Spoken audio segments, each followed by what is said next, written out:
ഇതേ ആ നേരത്തെ വന്നു. ഇല്ല, അപ്പൊ വന്നേ ഉള്ളൂ. ഇതെങ്ങനെ വായിച്ചിട്ട്? കുഴപ്പമില്ല, നല്ല പുസ്തകമാണ്. റാം കെയർ ഓഫ് ആനന്ദി അല്ലേ? ഇതിൽ കുറേ കഥാപാത്രങ്ങളുണ്ട്. റാമുണ്ട്, ആനന്ദിയുണ്ട്. പക്ഷെ എനിക്ക് ഏറ്റവും ഇഷ്ടപ്പെട്ടത് മല്ലീനെയാണ്. നോവൽ വായിച്ചു തീർന്നിട്ടും മല്ലി ഇപ്പോഴും എൻ്റെ കൂടെ തന്നെയുണ്ട്. മല്ലി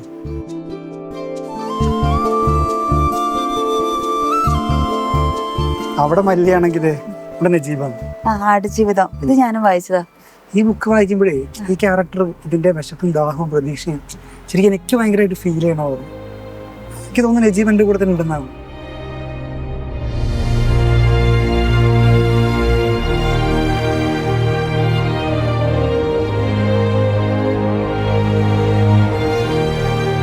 അപ്പൊ ഞാൻ ഇത് വായിച്ചിട്ടാ. എന്നാ ഇതെന്റെ ഇരിക്കട്ടെ. ശരി, ഓക്കെ. ഇങ്ങനെ നമ്മൾ അവസാനിച്ചാലും കാലത്തിനതീതമായി സഞ്ചരിക്കുന്ന എത്രയോ മനുഷ്യരുണ്ട് നമുക്ക് മുൻപേ നടന്നുപോയവർ. ബാല്യത്തിന്റെ നൊമ്പരമായ അപ്പുണ്ണി, പ്രണയത്തിന്റെ നിശബ്ദതയായി മാറിയ സുഹറയും മജീദും,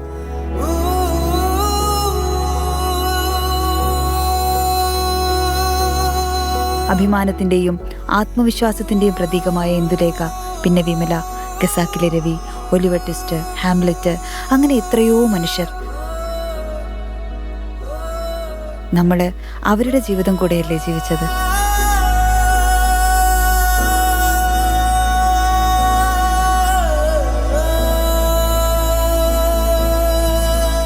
വായിക്കുന്ന ഒരാൾ മരിക്കുന്നതിന് മുമ്പ് 1000 ജീവിതങ്ങൾ ജീവിക്കുന്നു.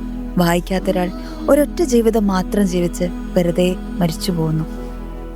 വായിച്ചിട്ടിപ്പോ എന്തിനാ അങ്ങനെ ചോദിക്കുന്ന ചിലരെങ്കിലുമുണ്ട്. സത്യത്തിൽ എത്ര നിസ്സാരമാണൊരു മനുഷ്യന്റെ ജീവിതം. പക്ഷേ വായന അങ്ങനെയല്ല.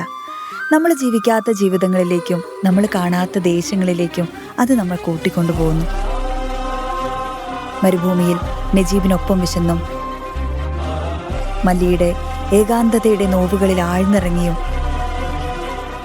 അനന്തവിശാലമായ അനുഭവത്തിലൂടെ കുറച്ചുകൂടെ ഭേദപ്പെട്ടൊരു മനുഷ്യനായി ജീവിക്കാൻ നമ്മെ സഹായിക്കുന്ന ഏറ്റവും മനോഹരമായ യാത്രയാണ് വായന.